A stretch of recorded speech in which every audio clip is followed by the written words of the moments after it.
Welcome back, everyone. GReimer here, playing another episode of Terraria. November has officially come to an end, and we've been doing a lot of the Halloween event stuff during that time. And obviously, I pre-record a lot of this stuff, and I didn't want to have the Halloween event run all the way up until the Christmas event, so we got to have a little break in here. So the Halloween event is over. This is back to just good old-fashioned bog standard Terraria, no costumes, no nothing, other than the ones that I have collected. And I've been doing a little bit of work off camera. Obviously, I've been desperately trying to find the Reaper costume. So as a result of that, I've been doing a lot of opening of goodie bags, trying to get it. I got a whole bunch of costumes I have stashed in our little house that we have there. And obviously, some of the repeats I've been kind of selling and making some money off of and stashing which ones I get. I also went along and started up a resource world so that I can go collect some of the tedious materials like a lot of wood and stone and whatever else. And I went along and collected some crimson stone from crimstone from that world as well, so that we can transplant that into our main world. While doing some exploring on that resource world, I managed to find a large tree and went down to explore the underground section of it, so I could get hopefully a living loom and some leaf wands and stuff. I did find the leaf wand in that, but I did not find a living loom. I did find another enchanted sword shrine, which I went ahead and broke, hoping to get the Arcalis. I did not. I got another enchanted sword. And while harvesting almost every pumpkin I could find, I managed to get myself a magical pumpkin seed. It's a really rare drop, but it allows me to summon in a little squashling pet to follow me, a little jack-o'-lantern squashling, and he'll just follow me around. It's purely an aesthetic thing. He doesn't actually attack or do anything, but it's just kind of nice to have a friend. I also went through and found myself a pair of water walking boots while I was off on my adventure. And those will hopefully come in handy later. And then, of course, while I was in the corruption, I harvested up the Eater of Worlds a few times.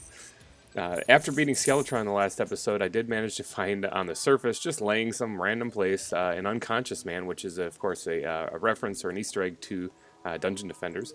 But I got him now. He will move in, when I get livable space. And then I did a lot of building off camera.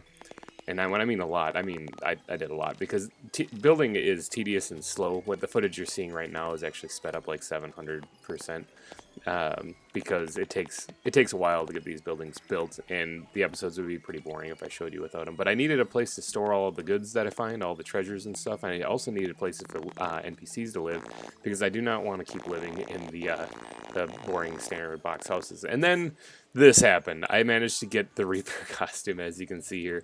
You can see my excitement. And that means that is where I am going to be moving forward. I am going to be wearing the Reaper costume instead of the Creeper one. And that catches us up to where we are now. And here we are. Reaper costume. So, this will be me from here on out. Closest match that I have to my Minecraft skin.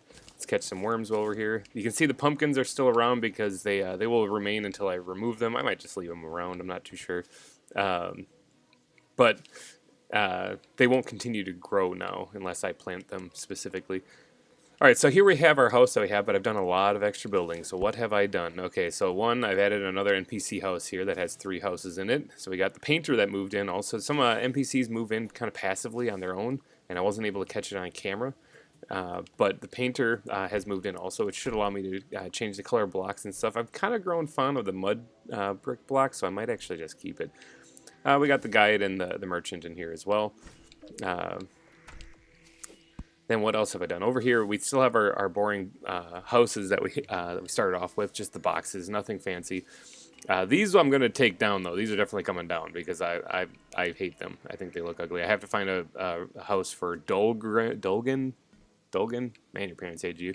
Okay, so I have to find a house for him still, and then I'll probably blow this up in some kind of spectacular fashion. Obviously, I dressed up the spawn just a little bit so that when I spawn here, I spawned up here. I forgot to set my spawn. It's a good time to introduce the house over here, actually. This is my storage tower, I guess you could call it. This is what you saw me making in the flashback clips there. We have our tavern keep down here, and we also had the Dryad move in as well, now that we had enough livable spaces.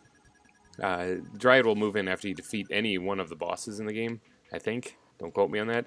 But we didn't have a livable space for her until just recently. And then the Clothier, after defeating Skeletron, will move in. He is the old man in front of the dungeon who is cursed. So once you free him of his curse, he'll be there. And then up here in my bedroom is my homie who's rocking all the guns, the gunsmith, Malik. And obviously then we have a whole bunch of storage here that should carry me well into hard mode. I basically have been organizing. You can see I've renamed things with where I'm going to put them, help keep things a little organized so that I'm not just kind of digging through chests wondering where things are.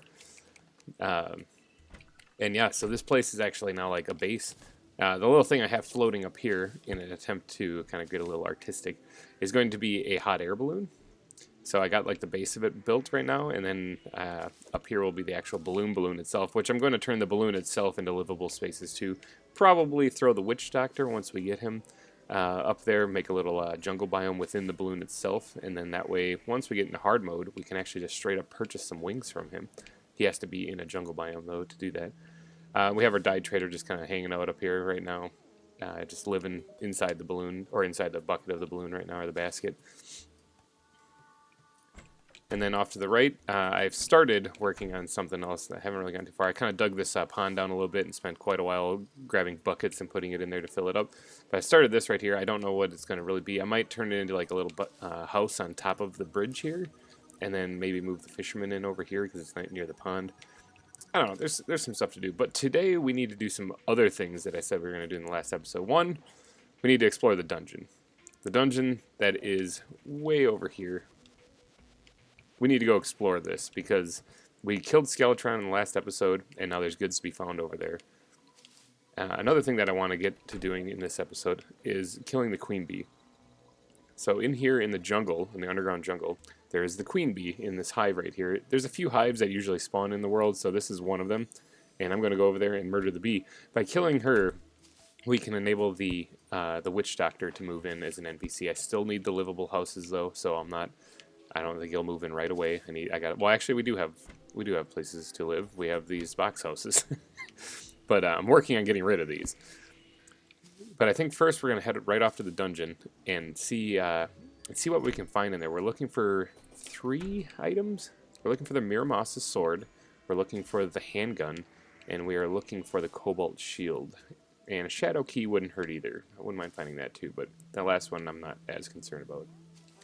Alright, we are over here at the dungeon. Spawn point has been set right there at our little respawn point, so that should bad things happen, obviously, we have a place to just respawn and get back at it. So let's get to it. I also wouldn't mind finding a water bolt down here. Okay, so here we have in this chest a golden key. These things are going to be what I'm going to be on the lookout for. Dungeon slimes will always drop them, but any enemy has a chance in the dungeon of dropping them. The golden keys are used to open up gold chests.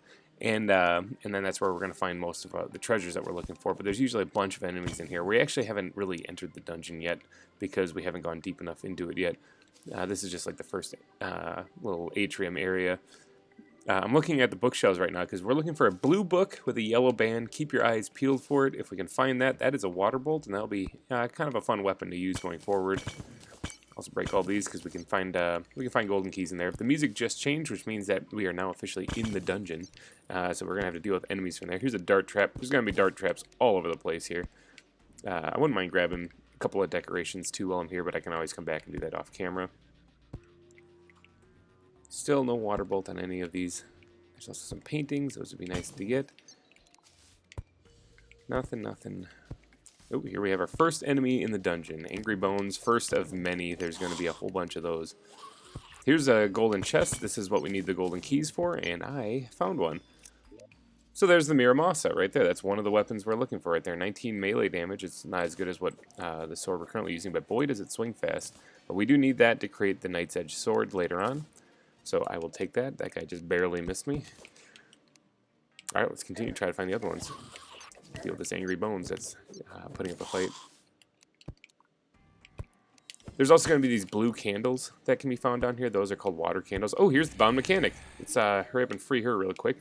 So the bound mechanic, or the mechanic, Amy in this case, she sells things like electrical wires and everything else like that. She'll move in eventually into NPC housing, so I don't have to really worry about her. Even if she dies, she'll respawn. But this is how we do all of our wiring and electrical stuff. If you want to put it in Minecraft terms, it's redstone. You do it through her. It's how we wire up traps. It's how we wire up doors. Little things like that. We can even create some farms. I don't actually have a clock back at the base, so yoink, I'm going to take that. There's these dark casters down here too that are kind of a pain. Water bolt also comes in handy in the dungeon too if we can find one. There's a water candle just to the right over there in another part of the dungeon that I can't quite reach, so I'm gonna have to continue to explore and try to get my way over there. Still looking for that water bolt too. Okay, there's another water candle over there. There's a bed here too that I could snag. Here's another golden chest, but I unfortunately do not have a way of opening it yet because I need another key. So I'm going to have to remember this is here.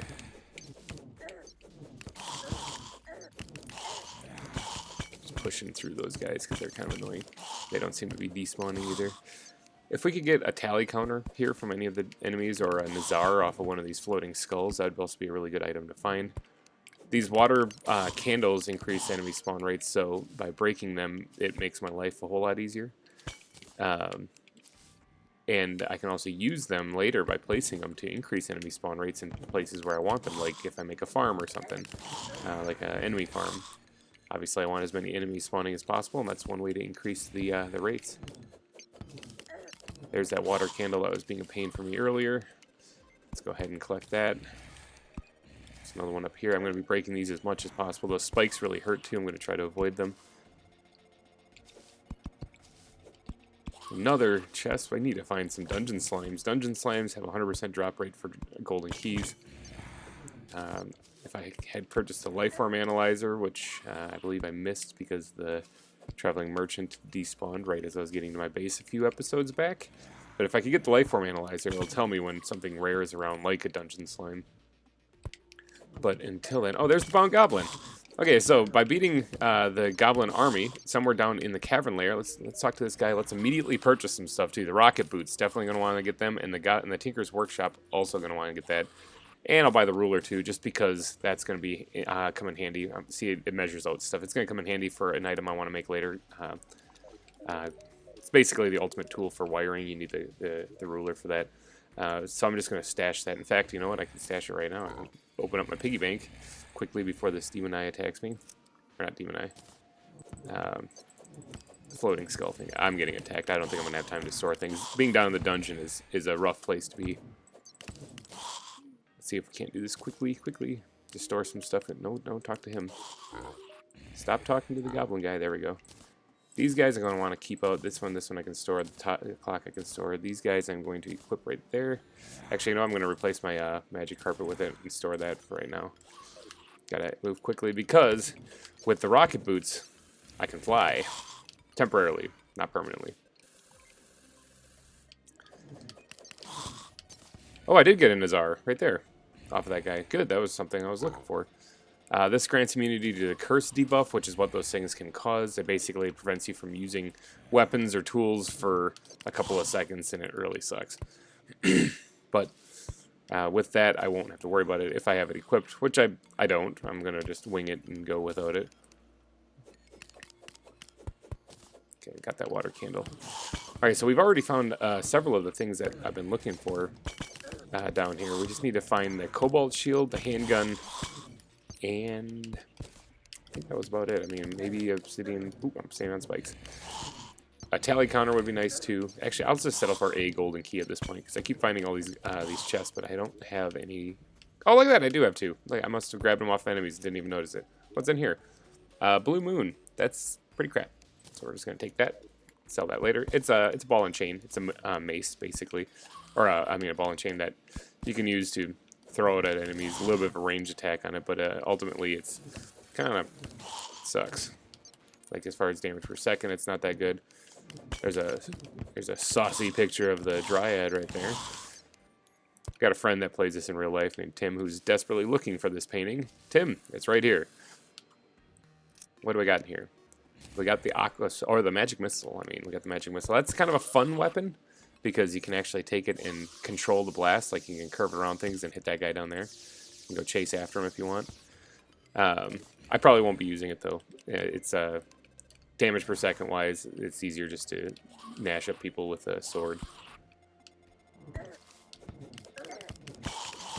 Just like that. More traps down here.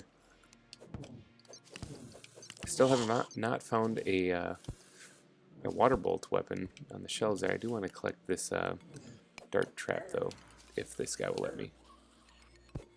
So that I don't have to worry about it later. Alright, continuing on down the rabbit hole here.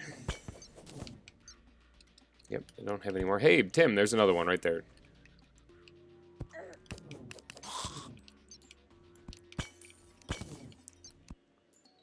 Oh, there's a dart trap. Always gotta keep your eyes open. I do like these dungeon doors also. I'm gonna have to probably come and collect some of these off camera. Ooh, that right there in the other room here. Let's see if I can get in here without getting hit. Oh, one, there's dungeon slime, so that's a golden key. Got it. And this statue right here is a granite golem statue. So when it comes to getting money in the game, there's a couple of ways to farm cash. And one way that early game that's really nice is to find one of these statues, because now that we have the mechanic freed, we can go ahead and hook that up to some statues, some wiring, and we can spawn granite golems. Now, granite golems drop granite when you kill them, which you can turn into furniture and sell for really cheap prices. And I mean, if you farm for an hour, you might make, what, 10 gold? That's pretty bad. But granite golems also have a rare chance of dropping night vision helmets. And night vision helmets sell for 2 gold each. And when you're spawning a bunch of them in, oh, there's another gold key. When you spawn a bunch of them in, then you can actually farm quite a bit of money. Let's go get this up here. There's, I don't want to have more enemies spawning than I need to handle. So let's go get that. And then right here, this is a bewitching table. I don't currently have a minion that follows me around as far as like that will actually fight for me. You can get those by either getting the slime staff or by finding, or by making the imp staff or the hornet staff in pre-hard mode. And then there's a bunch of them in hard mode too, but basically they allow you to summon an extra minion when you click on them. I'm going to take it just because why not? It could be a cool decoration too. And plus, when I do get a minion going, I'll obviously want that. There, right above me here on this shelf, is a blue book with a yellow band. That is a water bolt. Let's see if I can grab it without getting crushed by this thing. I think got it. So the water bolt is a really handy weapon because it bounces off of walls and it can really light up a room and wreck anything inside there. I'm also dealing with quite a bit of terrible inventory management right here. You collect a lot of stuff in the dungeon, so it's handy to have a little bit more inventory management. It looks like the NPCs are throwing a party. There's a slime over there that I won't mind killing. Get another golden key. Thank you. All right, let's start dumping some stuff in here. The recall potions I just don't need at all. The granite golem statue definitely keep. These chests I'll hold on to because I'll probably get more. Let's throw all the treasures that I found so far in here, including this, which is going to be handy. I only need one more. It's the fiery greatsword, and I can get that powerful weapon then. And the enemies continue to be a problem always. That's an ongoing issue in the dungeon. Oh, for crying out loud, he's still on the other side of that door. Okay. Enough inventory management. Looks like this guy won't let me continue doing that, so we're just going to drive on through. There's a potion statue there. I'll come back and collect that to add to the collection later. I'll only grab the really valuable ones because inventory is such a management down here. Or such a chore down here. Let's climb up here. Get away from that guy. Can't actually open that door because I placed a torch right here and there's something on the other side of it. That guy can go away.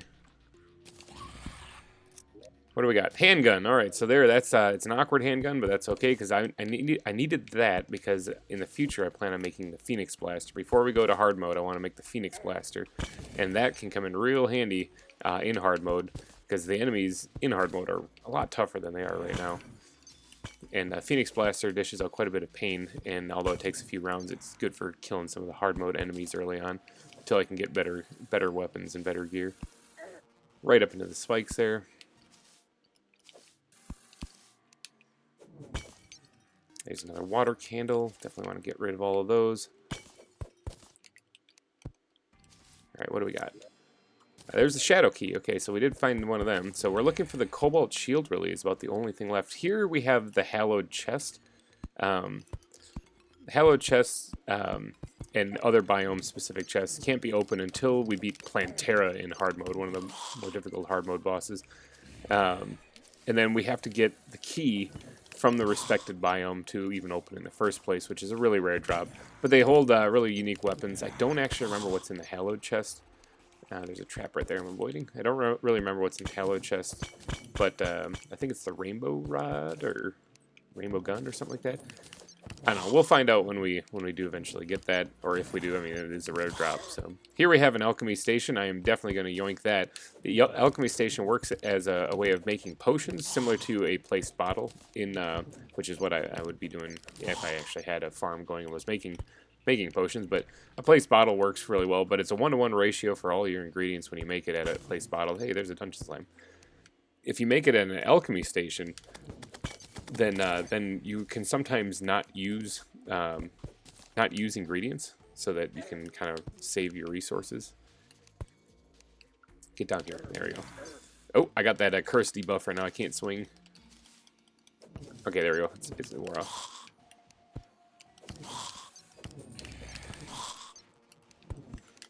Now, luckily, I am rocking some shadow armor, so my defense is pretty good, and plus I took the time to get all 400 health.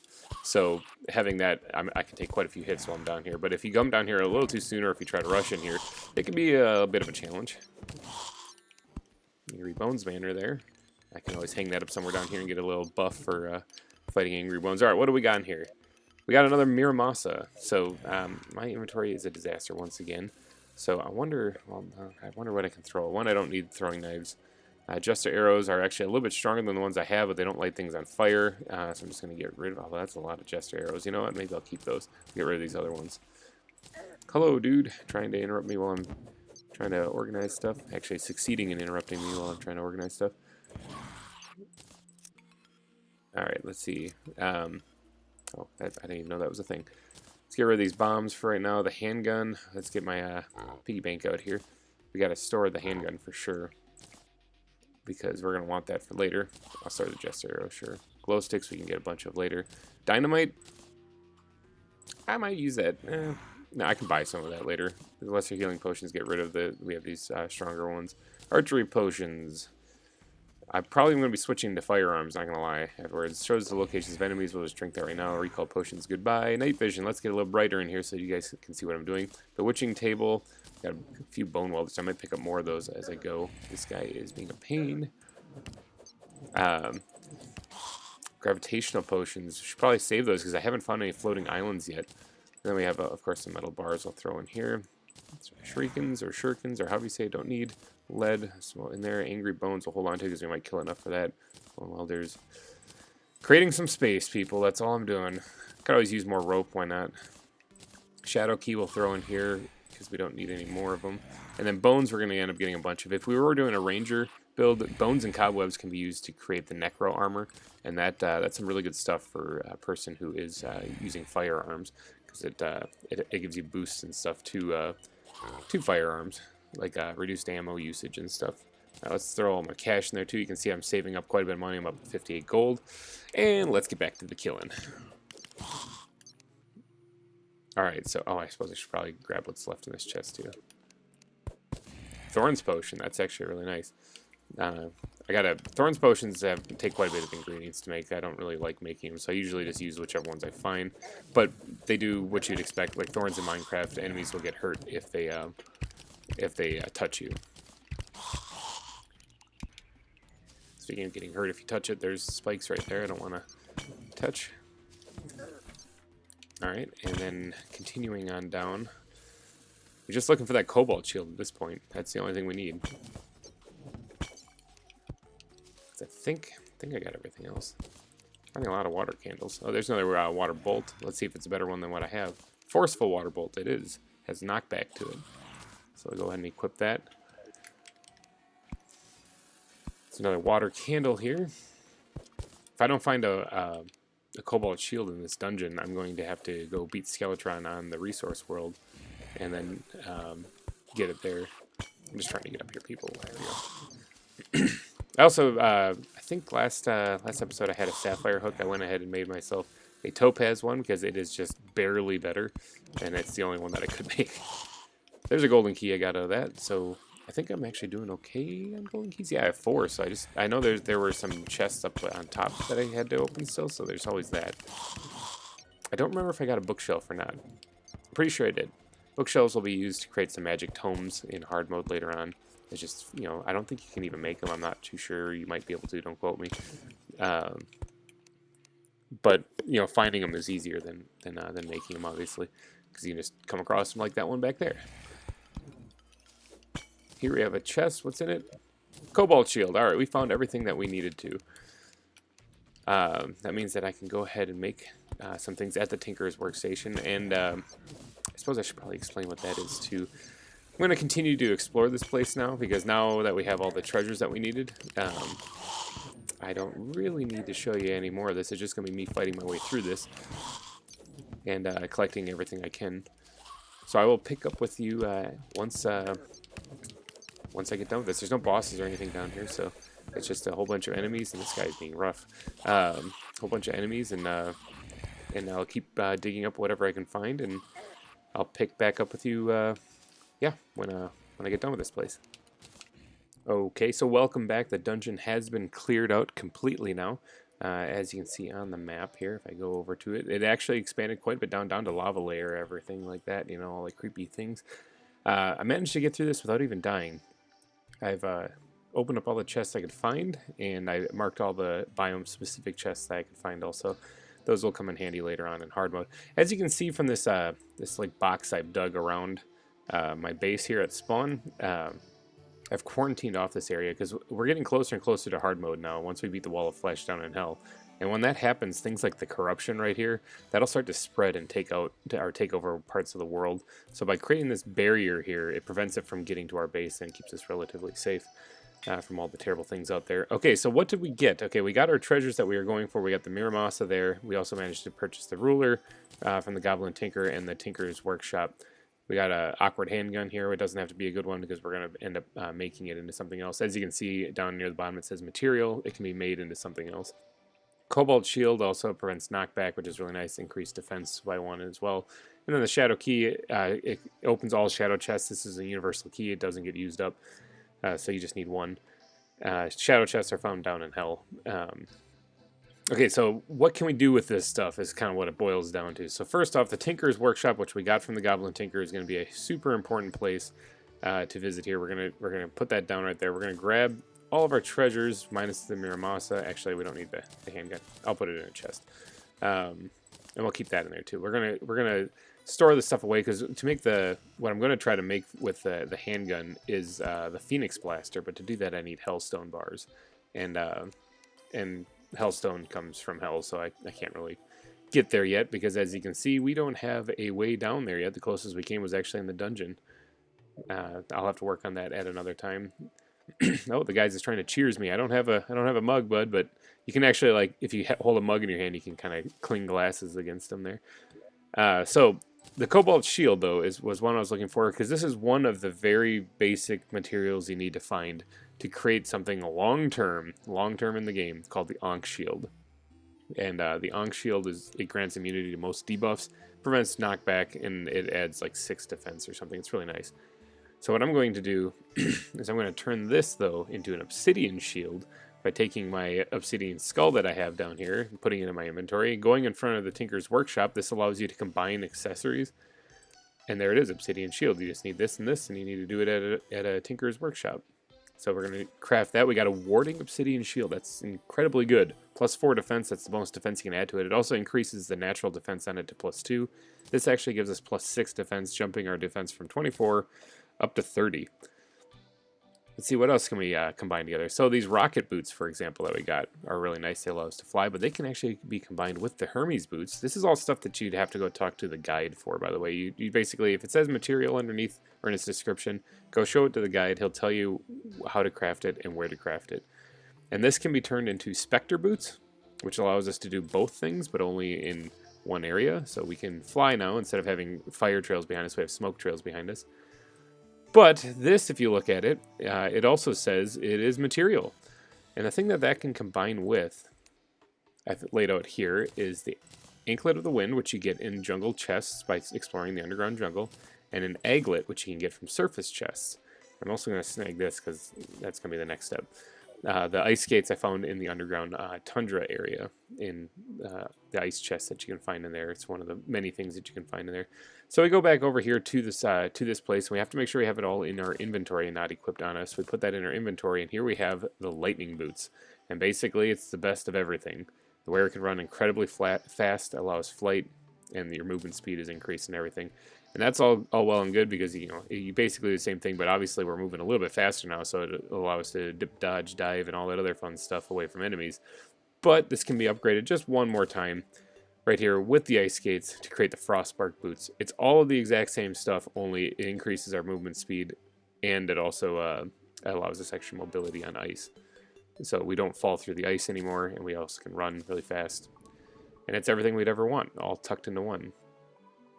So the Tinker's Workshop is a great thing just because of that. We're going to use it for one other thing that involves the ruler here, because I want to hook up some wires and get some little automation kind of going. Well, not really automation, but get a little some farms going, so maybe make some extra cash. We found that the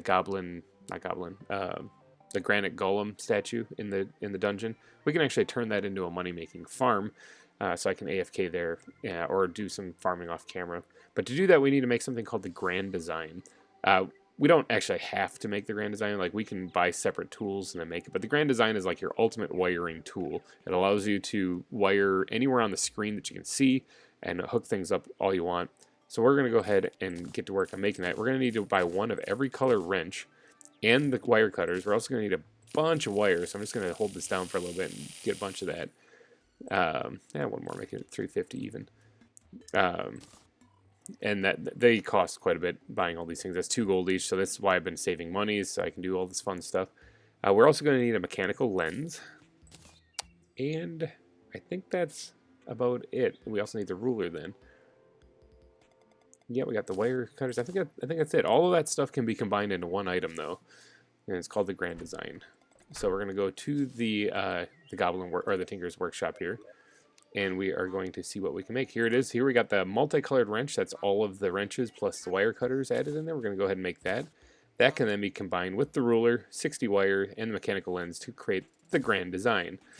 So the Grand Design is nice.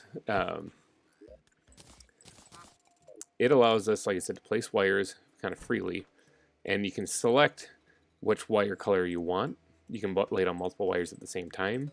And then you can also switch just to cut wires at the same time. And if you have actuators, you can actually place actuators at the same time. Actuators allow you to take a tile, like this stone block above me, and put a little actuator, a little cross thing on it, and then when you wire it, you can click it, and it'll turn into a background block, allowing you to pass right through it. This allows you to create doorways out of blocks instead of just actually crafting a door.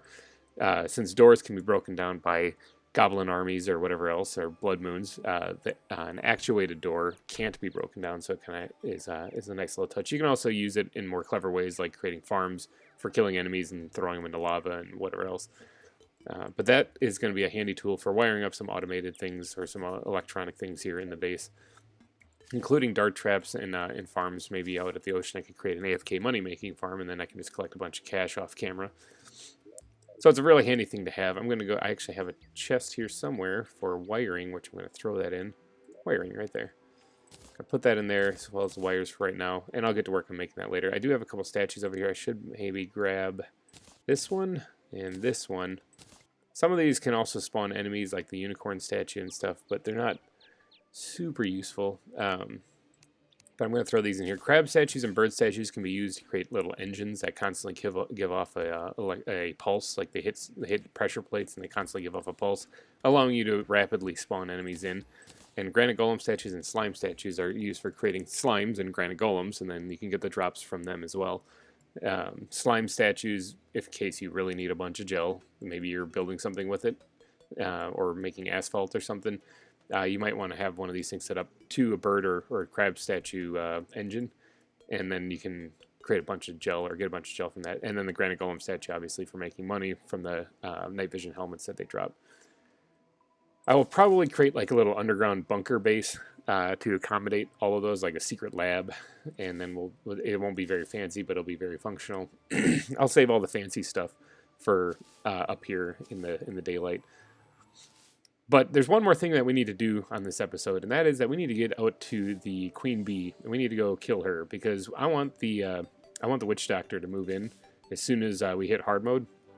Or I want him to move in first. I want as soon as we hit hard mode, I want to be able to go to him and buy the leaf wings. And the leaf wings are only purchasable by him when he's living in a jungle biome. So we can make a jungle biome by putting down a bunch of mud and then planting jungle grass seeds in it, which I believe we have some of them. Yeah, we have 5 of them. And that'll spread and eventually create a jungle biome kind of around where he is. I'm going to move him up into the hot air balloon bubble, and then, or the balloon itself, and then he'll live up there. And that way down here it won't be a jungle biome, but up top, if you come up here, then it will be. So we won't have to worry about like the jungle bats and other things attacking us. All right, so let's get going and get out there and try to get to the hive out there in the underground jungle, so that we can kill the queen bee. Let's get the platform down here. I don't really want to be stuck in the honey while I'm fighting her, so I'm going to put it down over here. The honey, though, could provide a good benefit, because as you can see in the top left here, I got honey. Life regen is increased.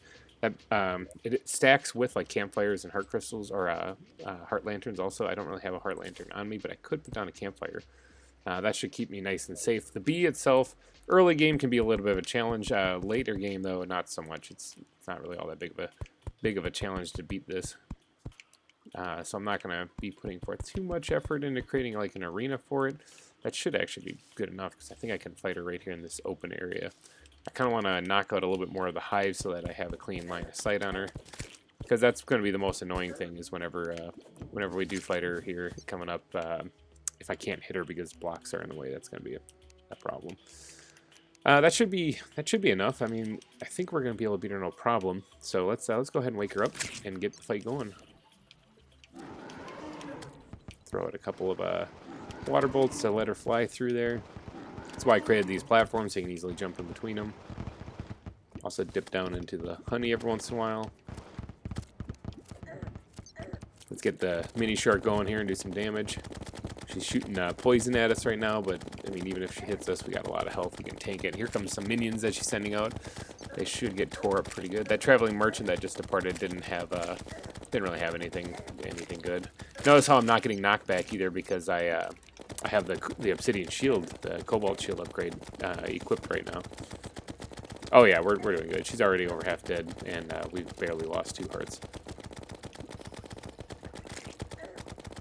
So these bees can hit me all they want, because I can tank the damage. This is an enemy I probably should have fought a little bit earlier, so it was more of a challenge, but it's one that I just kind of came back to clean up, and so that we can get the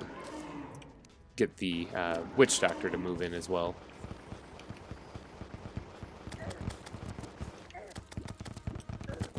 Let's go ahead and light her on fire too, why not? And she's dead. Bam, just like that. We did not get the trophy. We got the honeyed goggles, though. That's kind of interesting. So the honeyed goggles are actually a mount. It's our first mount in the game, that means. Where are they?